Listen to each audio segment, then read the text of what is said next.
بەناوی خۆی بەخشندەی میهرەبان سڵاو و ئازیزان لە بەژماری ئەم جارەدا باز لە کار و چالاکیەکانی دەستگای خێرخوازی سۆمای چاوانەکەین تایبەت لە مانکی ڕەمەزاندا بزانین ئەم دەستگایە چیان کردو بێگومان دەستگای خێرخوازی سۆمای چاوان سەر بە ڕێکخراوی خوشکانی کۆمەڵی دادگەری کوردستانە و لە تەواوی هەرێمی کوردستان کار و چالاکیەکانی هەیەوە ئەم دەستگایە پشتی بەستووە بە خێر و بەخشینەکانی با بڵین خواپێداوان و دەوڵەمەندەکان و خێرخوازان.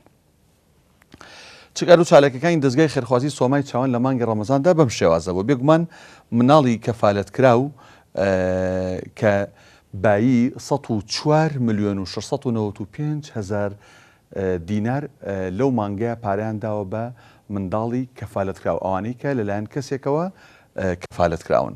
منداڵی کەفالەت نەکراو بێگومان ئەمانیش 21,844,000 دیناریان بەسەر ئەم منداڵانەشە دابش کردووە.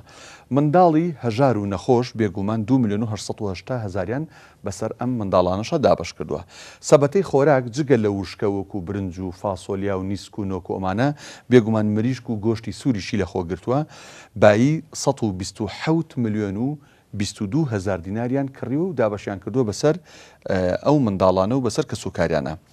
زەکات و خێر و سەرفترە 51,950,000 دینار کە لە خێرخوازانەوە لەوانەی کە سەرفتریانە بووە زەکاتیانە بووە با بڵین تەسلیمی دەستگای سۆمای چاوانیان کردو ئەوانیش داویانە بە منداڵان.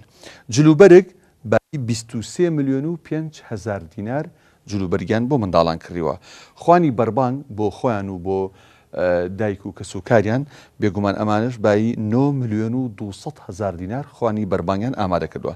چالاکی جۆرا و جۆر ئەوەی کە لەمانەیانەوێ بۆ نمونەوەکو دابینکردنی نەوتی سپی، دابینکردنی مەوادی پاکەرەوە و کرێی خان و پێدانی کرێی خان و بە هەندێک لە ماڵەکان ئەو چالاکی جۆرا و جۆرانش بایی 1,600,000 دینار بوو. ئەگەر ئەمانە هەمووی کۆ بکەینەوە بێگومان ئەگاتە زیاتر لە 342,196,000 دینار.